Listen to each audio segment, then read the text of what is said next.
I'm going to show you how you can disable invite permissions on your Discord server.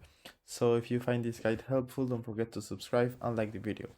So by setting this permission, no one will be able to invite anyone on your Discord server unless you give them permissions to do so. So what you are going to do is click the server right here, the server name, then go to server settings and go to roles.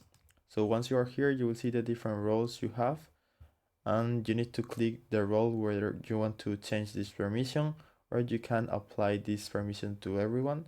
So if you want to apply it to everyone, just click here, go click, type right here invite, and you will see create invite.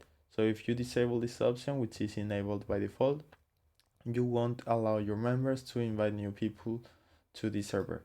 So remove this permission and then do the same thing with all your roles if you want to. For example, if you want an administration role with invite permissions, you can do something like this. And now only people with this role will have permissions to invite someone. So that's it.